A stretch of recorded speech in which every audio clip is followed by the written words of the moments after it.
Season 2 of Beastars landed last week on Netflix, and unless you watched it earlier from various other sources online before now, there's probably a good chance you've just finished burning your way through the series, and you're now feeling a little empty. After the last series, we made a video about some more furry anime that you could watch. Well, good news is once again we are back and we found some more anime that you might like to check out. Naturally, it's all very furry. In fact, in some cases, it may even be more furry than Beastars. So, whether you're a massive Beastars fan needing to fill a Legoshi-sized hole until Season 3, or even if you're not a Beastars fan at all and just in search of some anime that's furry, this video is for you. Now, very quickly before we begin, we just want to apologize in advance for, well, if we mispronounced any of these names. Neither of us are Japanese speakers, and, well, apart from Shadow, who's kind of learning as a hobby. No relation to popular Sega game Crazy Taxi, Odd Taxi is a mystery anime that began airing back in April 2021, so not too long ago. Lead character Hiroshi Odakawa, a taxi driver in Walrus, lives a pretty mundane life: eat, sleep, and drive a taxi. Now, some of the people he offers a ride to, though, well, how should we say, they're a little bit more colourful. From Taichi Kabasawa, a jobless college student dwarf hippo, desperate to go viral, to the strange and mysterious alpaca nurse, Miho Shirakawa. Suddenly, though, this ordinary existence is flip-turned upside down, Fresh Prince of Bel-Air style, when the case of the missing girl the police have been tracking leads back to the taxi driver, and suddenly now both Yakuza and a pair of some really corrupt cops are on his trail. Now, along the journey to clear his name and to hold off the Yakuza, you'll be introduced to a whole cast of furry characters, along of course with the ones we just mentioned. This cast of really furry characters includes the colourful likes of Daichi Fukumoto, a giant panda comedian, Shun Imari, a part-time cabaret working skunk who is obsessed with musical band Mystery Kiss, who is one of the city's hottest bands, and Teiko Harada, a female kangaroo bartender who runs a bar that's frequented by the anime's lead protagonist. Now, visually this anime is beautiful. The rich, deep colours really pop, enhancing the neon glow of the nightlife and the gloominess of the shadows that accompany the soundtrack that is perfectly fitting to go along with this anime. So, who would I recommend this anime to? Well, quite frankly, anyone who wants something really furry and likes a bit of mystery and sleuthing will likely fall in love with this anime. And if you are playing maybe Backbone or a game like that right now, you're probably going to find this really satisfying too. It's the perfect visual accompaniment. Now, if all of this sounded great to you so far, I've got some really good news for you. This anime is available in full, subbed for free on Crunchyroll right now in several languages. And for those who prefer dubs, however, well, there currently is no word in an official version, so you may have to just, suck it up and unfortunately watch this for subtitles. But it is worth it. So go check this one out. Links, of course, are in the description below. Introduced in 2012 as a sort of spiritual successor to 80s toy line Battle Beasts and Beastformers from Takara Tomy, this series was part of a cross-media franchise that included a toy line, a manga, and even a Nintendo 3DS game, alongside, of course, the anime. Now, the storyline focuses on a planet that is home to three warring tribes of anthropomorphic animals: the Sea Tribe, the Land Tribe, and the Sky Tribe. Now, each of these tribes protects an infinite elemental power source named Godlot. Each of these Godlots is split into three parts. Now, head, body, and bottom. And all of these are located on different areas of each of the kingdoms. The episodes through the series mainly focus on the Land Tribe, the kingdom of Gloria itself, and its king, who just happens to be a lion by the name of Leoka, as they all fight against their biggest enemy, the Deathheart Gang.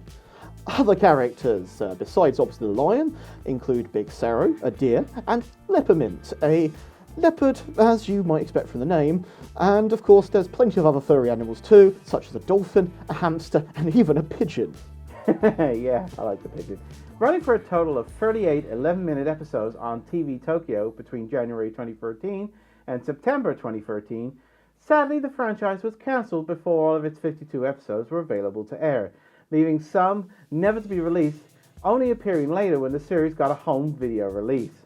Now, it's also worth noting that the home release of these episodes were merged, resulting in 26 overall episodes. Now, weirdly, in 2015, an English dub of the show was greenlit, and it aired on Toonami Asia.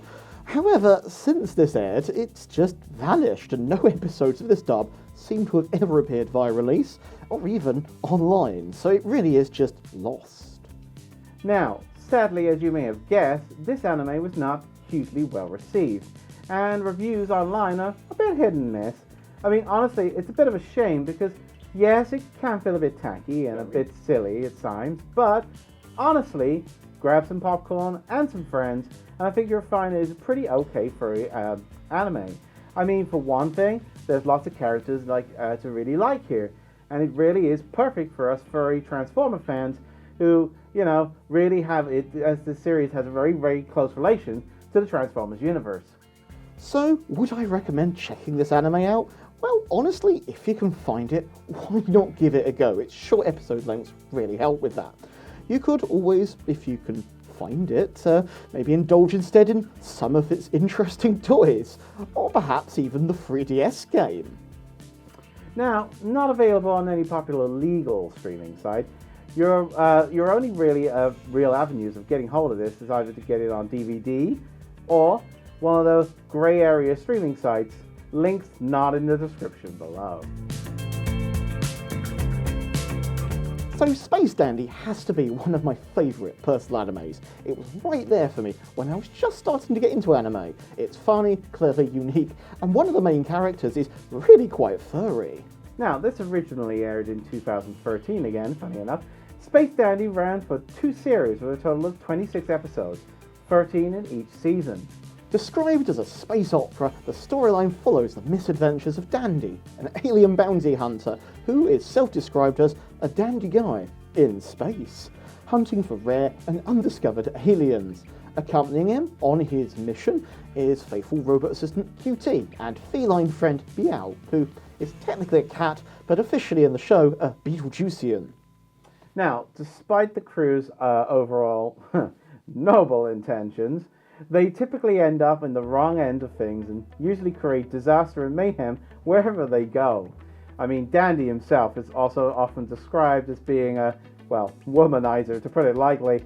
However, any of his advances never really work out and often result in trouble. It's also worth commenting here quickly that throughout the series, Dandy is also pursued for reasons not entirely shared by a villain named Dr. Gel, who is a Gorilla-esque character, so furry again, and he appears in many of the episodes and is always seen as being pretty damn unsuccessful in his hunt for finding Dandy, and always ends up humiliated somehow. Now, whilst this anime may be a little thinner on the furry characters, as you may say, having an Anthro cat in the leading role is, in my opinion anyway, more than makes up for that. And throw in the terrific fun that this anime is to watch, well, it certainly makes up for it. Definitely. And I mean, your main character for this series, your furry one anyway, is named Meow, Beetlejuicean, and they're seen as a bit of a lazy character. They're always trying to find a way out of things. And initially, Dandy and QT kidnapped him, thinking he was a rare alien, but this definitely didn't turn out to be the case, and he ended up teaming up with them to hunt aliens in the first episode. Now, his most notable episode is the one where they go to visit his own planet, which is very Groundhog Day-like, I like that. and is filled with his species, making it by far the furriest episode of this show, and perfect for all of you cat furs out there. So, who would you recommend this to? Well, honestly, if you're after a good anime and a good laugh, this is well worth a watch. as it has, well, a lot of the DNA from Cowboy Bebop. And fans of the series would certainly have a really good time with this. And really unusually for an anime is I actually recommend checking out the dub of this one. Really? It's actually really, really well done, thought out, and it's got fantastic voice acting, and it can also kind of help you keep up with just the insanity that's going on screen. If all this sounds good and you want to check out, you can find this anime on Funimation, Netflix, or Amazon Prime, depending on your location. And it's all available on DVD and Blu-ray should you want to have a physical version of this film. Now, as is the topic we have covered in the past a couple of times, in fact the first episode was just after the first Beastars, there are some furry anime that we haven't covered in this episode today that we have actually talked about in the past, and I just want to take a quick moment to recommend some of them from those previous episodes so you don't miss out on those. Just in case you didn't catch them. So, the first one on the list is, well, of course, one of my personal favorites, Ponpoko, a classic Studio Ghibli film where a group of tanukis must band together and use their power of trickery to save their woodland home. Shirokuma Cafe, an adorable slice-of-life anime set around the lives of a panda who works part-time at a zoo, a sarcastic penguin, and a polar bear who runs the cafe too. Another one of my personal favourite animes, Yay Bears! And BNA, one of my personal favorites, Brand New Animal, a story of a discovery about a girl who's turned into a beast girl and must team up with a wolf named Shiru to figure out how to become human again. Agrisuko, a worn-out office-working red panda who relieves stress singing death metal at a karaoke bar and finds herself between her two worlds and notices that they're starting to not be so separate at all. It's a hilarious one and well worth checking out. So there we go, those are some furry animes you really need to go and have a look at. Plenty of watching material there for you, and should you easily find you entertained until season 3 of Beastars come out, or when the next furry anime drops, whichever one that is. And who knows what that's going to be, but I'm excited for it. Oh yeah. What's your favourite furry or non-furry anime? What would you recommend? Let us know in the comments below. If you enjoyed this video, please boop that like button, click subscribe if you haven't already, and be sure to ring that shiny notification bell. If you'd like to help support the channel, why not consider supporting us on Patreon? There's a link in the description below. There you'll also find a link to our fantastic merchandise store as well, and I must say, nothing says summer quite like a Yay Bears t-shirt. I'm Shadow Raccoon. And I'm Theodore Rabbit. And we'll see you next time. Bye everyone! Bye!